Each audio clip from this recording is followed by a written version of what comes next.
नमस्कार, मैं हूं रागनी वर्मन और आप देख रहे हैं राष्ट्रीय जगत विजन न्यूज।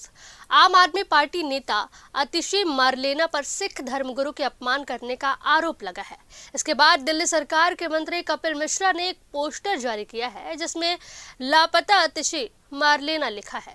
दिल्ली सरकार के मंत्री कपिल मिश्रा ने मीडिया के सामने आकर आरोप लगाया है कि आतिशी मारलेना गायब हो गई है। वे दिल्ली विधानसभा में उपस्थित होकर अपना पक्ष भी नहीं रख रही हैं।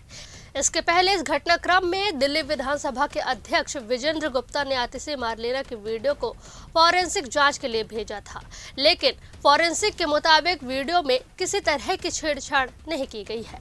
इसी तमाम मुद्दे पर आम आदमी पार्टी के राष्ट्रीय प्रवक्ता प्रियंका कक्कड़ से राष्ट्रीय जगत विजन न्यूज के संवाददाता अभिषेक आनंद ने खास बातचीत की। देखिए खास रिपोर्ट। इस वक्त हमारे साथ खास बातचीत करने के लिए आम आदमी पार्टी के वरिष्ठ नेता राष्ट्रीय प्रवक्ता प्रियंका कक्कड़ है। मैम, जिस तरीके से फॉरेंसिक रिपोर्ट के मुताबिक ये कहा जा रहा है कि वीडियो के साथ में कोई भी छेड़छाड़ नहीं किया गया, किस तरीके से आप देखते हैं? देखिए, फॉरेंसिक रिपोर्ट में साफ कहा गया कि कपिल मिश्रा ने जो वीडियो ट्वीट की उसके साथ छेड़छाड़ हुई। और मेरा आग्रह है इस बार हमारे देश की न्यायपालिकाओं से कि इस बार कपिल मिश्रा को जाने नहीं देना। आपने देखा होगा कि कैसे दिल्ली दंगों में जब इनके ऊपर एफआईआर होने वाली थी तो भाजपा इनके बचाव में आ गई और दिल्ली हाई कोर्ट के जज तक का तबादला कर दिया। और वो नफरत फैलाने का इनको प्राइज मिला कि ये दिल्ली के मिनिस्टर बने बैठे हैं। ऐसी नफरती राजनीति को रोकने के लिए बहुत जरूरी है कि कपिल मिश्रा जैसे रिपीट ऑफेंडर्स को सजा हो, सख्त से सख्त सजा हो। लेकिन विजेंद्र गुप्ता ये कह रहे हैं कि जो आरोप लगा रहे हैं आम आदमी पार्टी वो पूरा निराधार है। किस तरीके से देखते हैं? देखिए, वो क्या कहेंगे, वो तो ऐसी राजनीति को प्रमोट करते हैं। बीजेपी वाले तो हर उस व्यक्ति को प्रमोट करते हैं जिसने देश में नफरत फैलाई, हर उस व्यक्ति को प्रमोट करते हैं जिसने कोई क्राइम किया।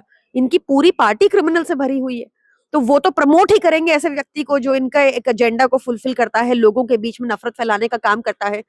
आई स्ट्रांगली अर्ज all the constitutional bodies of a country to take strict action against Kapil Mishra. Ma'am, जिस तरीके से पंजाब का अगर मुद्दा ले लूं तो वहां पे गुरुओं को लेकर के जिस तरीके से आपत्तिजनक टिप्पणी की गई है, तमाम धर्म के लोग जो है इसको लेकर के बात भी, सवाल भी खड़े कर रहे हैं। किस तरीके से आप देखते हैं इसको? देखिए, भाजपा करती ही ऐसा है कि डॉक्टर्ड वीडियो फैला दिया, लोगों के बीच में नफरत फैलाई।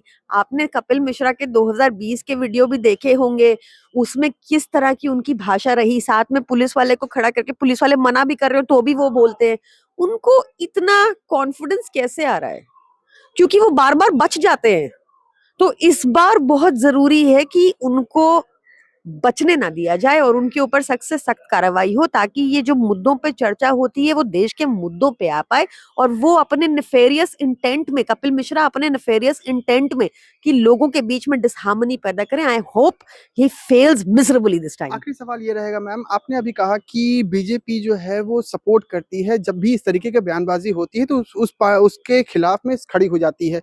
आपने प्रेस वार्ता में ये कहा कि 3 साल का उनको केस जेल जाना चाहिए। क्या लगता है कि आपके इस आरोप से कोर्ट जो है इस पे संज्ञान लेगा और आने वाले वक्त में आम आदमी पार्टी का इसको लेकर क्या कुछ स्टैंड रहने वाला है? देखिए, ये तो legal team whoever is looking at the matter, वो, क्योंकि जहां तक मेरी जानकारी है कि पंजाब में किसी ने ये कोर्ट में केस डाला इस वीडियो को लेकर, फिर उसकी एफएसएल जांच हुई, जांच में आया कि ऐसा कोई शब्द का प्रयोग नहीं हुआ। तो आई डू होप दैट ये केस एक निर्धारित एंड तक पहुंचे और कल्मिनेट हो कपिल मिश्रा को जेल के अंदर डालकर। बहुत बहुत शुक्रिया बात करने के लिए। वीडियो जर्नलिस्ट निकांत के साथ अभिषेक आनंद, राष्ट्रीय जगत न्यूज इंडिया, दिल्ली। फिलहाल इस खबर में बस इतना ही। देश प्रदेश की खबरों से अपडेटेड रहने के लिए हमारे चैनल को सब्सक्राइब करें और नए खबरों के नोटिफिकेशन के लिए बेल आइकॉन जरूर दबाएं। नमस्कार।